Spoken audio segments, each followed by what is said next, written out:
My husband divorced me by text. I'm leaving you and moving to Miami with my 20-year-old babe. I've already emptied our joint account, haha. I calmly replied, good luck. When he realized what I'd done, 'twas already too late. The text arrived between helping customers at my boutique. I'm leaving you and moving to Miami with my 20-year-old girlfriend. I've already emptied our joint account. My hands didn't shake as I read it. My voice didn't waver as I helped Mrs. Peterson pick out a scarf. The only sign that my husband of years had just nuked our marriage via text was a slight tightening around my eyes. I waited until Mrs. Peterson left, her purchase wrapped in our signature silver paper, before typing my response. Good luck. My name is Claire, and at 38, I just received the most callous goodbye in history. But while Mark was probably gloating over his grand exit, imagining me in tears over his betrayal, I was calmly locking up my boutique for the day. The signs had been there for months. The late nights at work that never matched his pay deposits. The sudden password changes on his phone. The way he'd started going to the gym religiously, buying new clothes, trying to recapture his youth. 3 months ago, I'd found a receipt for dinner for two at an expensive restaurant on a night he'd claimed to be working late. That same evening, I'd opened a separate bank account at a different bank. A week later, when he mentioned wanting to combine our accounts to simplify things, I'd agreed cheerfully while moving my personal savings to the new account. The joint account he'd just emptied, it contained exactly enough to keep him from getting suspicious, about 2 months' worth of regular deposits. The rest was safely tucked away, along with detailed records of every suspicious transaction he'd made over the past year. My phone buzzed again. Don't bother begging. Melissa and I leave tomorrow. I'll send for my things later. Melissa. The new receptionist at his office. I'd met her at the company Christmas party, watched her laugh too loudly at Mark's jokes, noticed how she touched his arm when she thought no one was looking. She was young enough to be his daughter, naive enough to think she was special. I didn't respond to his text. Instead, I called my lawyer, the one I'd consulted 2 months ago when I'd found the hotel charges on our credit card statement. It's time, I said simply. He just made his move. The papers are ready, she replied. I'll file them first thing tomorrow. Do you want me to have him served in Miami? No rush, let him think he's won first. Another text from Mark. I know this must be hard for you. You're not getting any younger after all. At least you have your little shop to keep you busy. My little shop. The successful boutique I'd built from scratch. The one that generated more income than his middle management position. The one whose profits I'd carefully kept separate from our joint finances. I smiled thinking of the certified letters that would greet him in Miami. Let him enjoy his moment of triumph. I spent that evening in our house, my house since I'd inherited it from my grandmother, and kept it in my name despite Mark's repeated suggestions to add him to the deed. Another lucky instinct that had paid off. While organizing the paperwork my lawyer would need, I found our wedding album. Mark looked so different then, before his midlife crisis had turned him into a caricature of his former self. These days, he wore shirts too tight for his softening middle. Tried too hard to connect with the somethings at his office. Used slang that sounded ridiculous coming from a man of 45. My phone kept buzzing with text from him, each one more condescending than the last. I've been planning this for months. Melissa understands me in ways you never could. You'll be fine. Maybe you'll find someone more your own age. Already told my family. They agree we grew apart. It's nobody's fault, really. I screenshotted each message, adding them to my evidence folder. Let him dig his hole deeper. My lawyer would love his casual admission of premeditation, his gleeful announcement about emptying our account. The last text caught my attention. BTW, I used the joint card to book our flights and hotel. Consider it my parting gift, LOL. Perfect. I called the credit card company. Mrs. Harrison speaking. I need to report fraudulent charges and cancel a card immediately. Of course, ma'am. Can you identify the charges? 2 first-class tickets to Miami booked today. Hotel charges at the Royal Palm, and I'll need to remove my husband as an authorized user. Do you have documentation of the fraud? Text messages from my husband admitting he used our joint card to book travel with his girlfriend after emptying our bank account. I'll be happy to forward them. The representative's professional tone couldn't quite hide her satisfaction as she canceled the charges. Mark and Melissa would arrive at the airport tomorrow to find their tickets invalidated, their hotel reservation canceled. My phone buzzed again. Don't worry about the house. I'll let you stay there until you find something smaller. I actually laughed out loud at that one. Did he really think he had any claim to my grandmother's house? Had his ego grown so large that he'd forgotten whose name was on the deed? Another buzz. And I know the shop means a lot to you. We can work out a fair payment for your half. My half, of my business. That I'd built myself, funded myself, grown myself, while he complained about my long hours and called it my hobby. I poured a glass of wine, the good stuff I'd been saving for a special occasion. This qualified. Tomorrow, Mark would learn some hard truths about property law and separate assets. But tonight, I'd enjoy the quiet and plan my next chapter. Morning brought a flurry of increasingly angry texts from Mark. What the heck did you do to our credit card? The airline won't honor our tickets. The hotel canceled our reservation. Answer me. I silenced my phone and headed to my boutique. Friday was always our busiest day, and I had a new shipment of designer handbags to unpack. Life goes on, even when your husband runs off with a receptionist young enough to be his daughter. Around noon, his mother called. Claire dear, Mark told us everything, about how controlling you've been, how you drove him away. He says you're being vindictive now, causing problems with his travel plans. I put her on speaker while I arranged a window display. Did he mention emptying our joint account and charging tickets for him and his girlfriend on our credit card? Silence. Then, well, he said you left him no choice. That you'd been cold and distant. Barbara, I have his texts. Would you like me to read them to you? The one where he bragged about taking our money, or maybe the one where he mocked my age? Another pause. He did seem a bit cruel. I told him that text message was inappropriate. I appreciate the call, Barbara. I've always liked you, but I think it's best if we end this conversation now. My lawyer has advised minimal contact with Mark's family during the proceedings. Proceedings? Already? Goodbye, Barbara. By late afternoon, Mark's sister, Amanda, was spreading family gossip through mutual friends. Apparently, Mark and Melissa were stuck at a budget motel near the airport. Their Miami dreams temporarily derailed. He'd tried using his personal credit cards, but those had been maxed out for months. Another red flag I'd noticed. My lawyer called with an update. The emergency hearing is scheduled for Monday. Given his admission of emptying the joint account and the documented credit card fraud, we're in a strong position to freeze all remaining assets. Has he been served yet? Not yet. But he'll get the papers at his new motel address. Speaking of which, his girlfriend's social media is providing excellent evidence. She's been posting about their adventure all day, including some choice comments about you.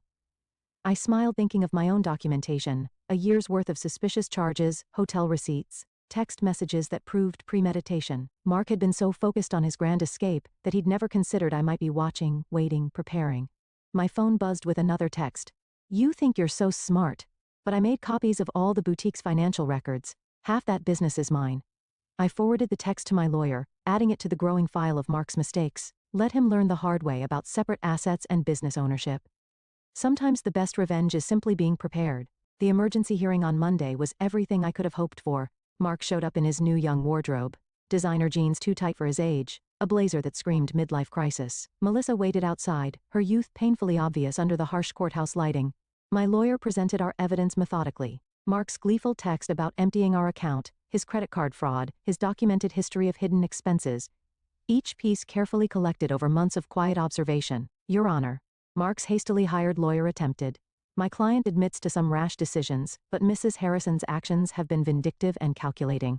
Calculating? My lawyer countered. You mean prudent? My client protected her separate assets and maintained detailed records of her husband's suspicious behavior. That's not vindictive, that's smart business. The judge reviewed my documentation, the separate property deed to the house, the boutique's incorporation papers in my name only, the careful separation of business and personal finances that Mark had always complained about. Mr. Harrison, the judge addressed Mark directly. You admitted via text message to deliberately emptying a joint account and using shared credit cards to fund a trip with your girlfriend. Do you deny this? Mark shifted uncomfortably. I was just trying to make a clean break. By committing financial fraud? The judge raised an eyebrow. And now you're claiming rights to property that documentation shows is clearly separate from marital assets? The business grew during our marriage. Mark's lawyer tried again. My client is entitled to the business was established before the marriage. My lawyer interrupted. And Mrs. Harrison maintains strict separation of business and personal finances throughout. We have documentation of every penny invested and earned. I watched Mark's face as reality started sinking in. He thought this would be easy. Empty our accounts, run off with his girlfriend, maybe claim half my business in the divorce. He'd never bothered to understand my insistence on keeping things separate, had mocked my careful bookkeeping as obsessive. The court finds sufficient evidence of financial misconduct, the judge announced. All shared assets are frozen pending final dissolution. Mr. Harrison is ordered to return any funds removed from joint accounts within 24 hours. But that money's gone, Mark protested. We spent it on. Then I suggest you find a way to replace it. The judge cut him off. And Mr. Harrison? The court takes a very dim view of using shared credit cards to fund adventures with paramours. Outside the courthouse, I heard Melissa asking Mark about their Miami plans. His response was lost in the sound of my heels clicking confidently across the marble floor, heading back to the business he'd never understood or respected. At the next few weeks brought a string of increasingly desperate moves from Mark. He tried claiming the boutique had been his idea, He remembered investing money in its early days. He even suggested he'd been my business partner all along, claims quickly disproven by my meticulous records. He's getting desperate, my lawyer observed.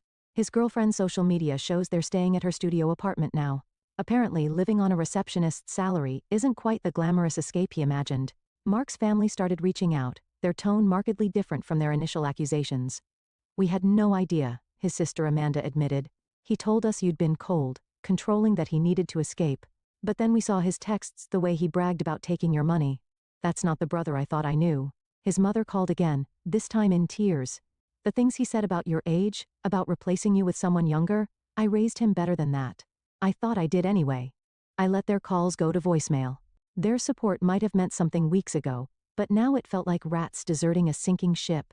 The boutique thrived, ironically boosted by local gossip about my situation. Women started coming in specifically to show support, often leaving with far more than they'd planned to buy. My ex tried something similar. One customer confided while buying a designer handbag. Thought he'd take everything in the divorce. Men like that never expect us to be smarter than them.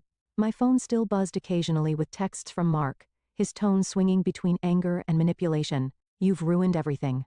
I never meant to hurt you. You'll regret being so vindictive. Can't we work something out? That business would be nothing without my support.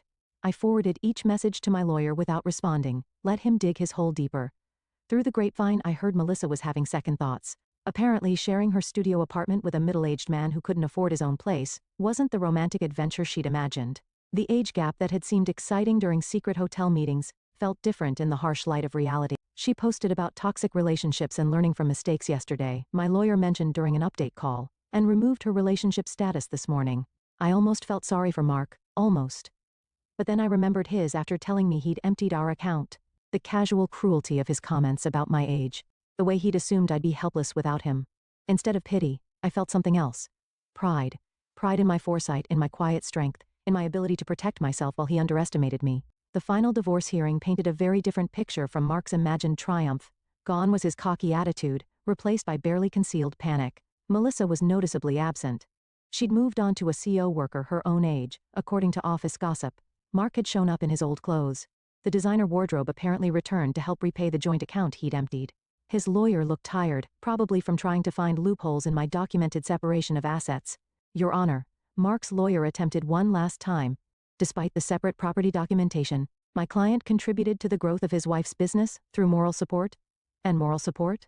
My lawyer interrupted. Like these text messages belittling Mrs. Harrison's business as a little shop, or these social media posts calling it her hobby?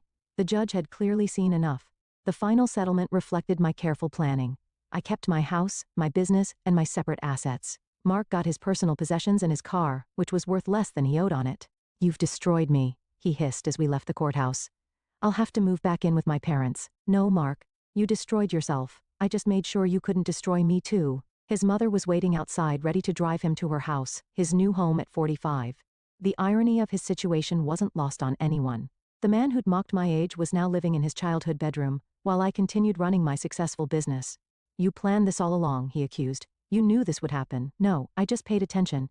And unlike you, I understood the value of keeping good records. His mother stepped between us. That's enough, Mark. You've embarrassed yourself enough already. As they walked away, I heard her start in on him. Honestly, what were you thinking? A 20-year-old, emptying bank accounts, sending those horrible texts? I watched them disappear into the parking lot feeling nothing but relief. Mark had thought he was writing the ending to our story with that cruel text. Instead, he'd merely set my carefully laid plans in motion. My phone buzzed, not with texts from Mark this time, but with notifications of new orders from my boutique's website.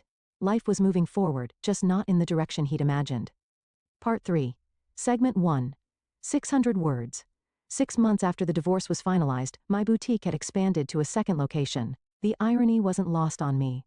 While Mark struggled to rebuild his life, the little shop he'd dismissed was thriving. I'd hired 3 new employees and launched an online store that was gaining traction nationally. News of Mark's situation trickled back through mutual acquaintances. He'd tried dating apps, but found women his age weren't interested in a middle-aged man living with his parents. Younger women, having heard about his history through office gossip, steered clear. Melissa had apparently warned her friends about him, sharing screenshots of his desperate attempts to win her back after she'd left. His career suffered too. The company's HR department had launched an investigation into his relationship with a subordinate, resulting in a formal reprimand. The promotion he'd been expecting went to someone else. someone who didn't have a history of inappropriate relationships with reception staff. He tried to claim age discrimination, Amanda told me during an unexpected visit to the boutique. Said they were punishing him for dating someone younger. HR just added that complaint to his file. I was surprised to see his sister in my store, but her presence spoke volumes about how thoroughly Mark had alienated his own family. I know we didn't support you at first, she admitted, running her fingers over a silk scarf. He played the victim so well, but watching how he handled everything, how he acted afterward, I'm ashamed we ever believed him. My lawyer kept me updated on Mark's continued attempts to challenge the divorce settlement. Each petition was denied. His claims of unfair distribution dismissed based on the evidence of his own actions. He actually tried arguing that his text about emptying the account was just a joke, she told me, laughing. The judge asked if made theft less illegal. The boutique's success brought unexpected validation. Local business magazines wanted to feature my story, not as a scorned wife, but as a savvy businesswoman who'd protected her interests. Young entrepreneurs asked for advice about keeping business and personal finances separate.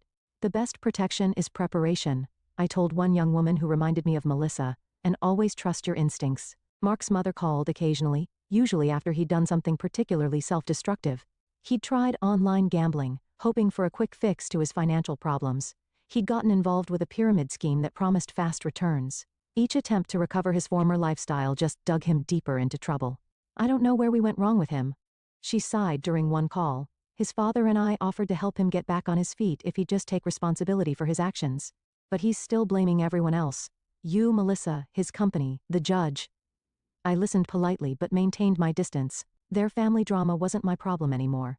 My life had moved forward, filled with plans for a third boutique location and a possible expansion into luxury accessories. The only reminder of Mark's impact on my life was a framed screenshot hanging in my office, his final text before I blocked his number. Have fun with your little shop, at least it'll keep you busy in your old age. Below it sat my latest business award, proof that sometimes the best revenge is simply succeeding on your own terms. 1 year after the divorce, I hosted a grand opening for my third boutique location. The event attracted local media, and the story they wanted to tell wasn't about my failed marriage. It was about a successful businesswoman expanding her brand. Mark's betrayal had become a mere footnote in my success story. During the event, Melissa unexpectedly walked in. She looked younger than ever. Or maybe I just felt that much stronger. She shifted uncomfortably, clutching her purse like a shield. I owe you an apology, she said quietly. I believed everything he told me, about how you were cold, controlling, how you didn't support his dreams. Then I watched him try the same manipulation tactics on me when things got tough. I continued arranging a display of designer sunglasses. Those weren't his dreams, Melissa. They were escapes. There's a difference, I know that now. She paused, then added, he tried to move in when you froze the accounts. Thought my studio apartment would be temporary. After 2 weeks of him complaining about the size of my closet and suggesting I take out a loan for a bigger place, I understood what you meant about the difference between dreams and escapes. I actually laughed at that. Let me guess. He had big plans but no way to fund them? Exactly. Everything was going to work out once his investments paid off, once he got that promotion, once his cryptocurrency definitely increased in value. She shook her head. I'm dating someone my own age now. We have student loans and a small apartment, but at least we're building something real. After she left, my assistant manager whispered, "Was that the girlfriend?" "No," I replied. "That was just another woman who learned the same lesson I did." Speaking of lessons, I gestured to a young couple examining our designer handbags. "Let's talk about your idea for expanding our accessories line." The boutique had become more than just a business. It was a symbol of independence, of resilience, of the power of preparation. Young entrepreneurs often sought my advice, and I always emphasized the importance of protecting their assets. Mark's mother called one last time, not to discuss Mark, but to thank me. "You taught our family an important lesson," she said, "about enabling bad behavior, about making excuses for cruelty." Mark's still living at home, still blaming everyone else for his problems. But we're not defending him anymore. That's your legacy to our family, showing us the difference between supporting someone and enabling them. I thought about that legacy as I reviewed plans for a fourth location. Mark had intended to diminish me, to trade me in for a younger model and take half of everything I built. Instead, he'd inadvertently pushed me to become even stronger, more successful. My phone buzzed with a text from my lawyer. Mark filed another petition to revisit the settlement. Judge dismissed it immediately and ordered him to pay court costs. Thought you'd enjoy that. I smiled, thinking of him in his childhood bedroom, still trying to rewrite an ending that had been determined the moment he underestimated me. Sometimes, the best revenge isn't about getting even. It's about getting better. 2 years after Mark's cruel text message, I received an invitation to speak at a women's business conference. The topic wasn't divorce or betrayal. It was about building and protecting a successful business. My story had evolved from cautionary tale to inspiration. During the Q&A session, a woman asked about keeping business and personal finances separate. My husband says I'm being paranoid, that marriage means sharing everything. My ex-husband said the same thing, I replied, right up until he tried to claim half my business in our divorce. Trust your instincts. Protection isn't paranoia. The boutique chain had grown to 5 locations, each more successful than the last. The little shop Mark had mocked now employed 30 people and had been featured in several national magazines. Through mutual friends, I heard Mark had finally moved out of his parents' house into a small apartment above a garage. He'd had to take a lower-paying job after his former company downsized, eliminating his position during restructuring. His dating profile still listed him as young at heart, though his profile photo was clearly outdated. Melissa ironically had become a regular customer at my original boutique location. She'd earned her business degree and started her own social media consulting company. You inspired me, she told me once, showing how a woman can build something lasting instead of falling for empty promises. I kept Mark's cruel text message framed in my office, not as a reminder of pain, but as proof of how far I'd come. Below it hung a sign that read, "Success is the best revenge." At the 5-year anniversary celebration of my original boutique, I stood addressing my employees and loyal customers. The space had been transformed from a single little shop into the flagship store of a thriving business empire. Mark's mother attended, though I hadn't sent her an invitation. She waited until the crowd thinned to approach me. I saw Mark yesterday, she said, smoothing her designer dress, one she'd bought from my store.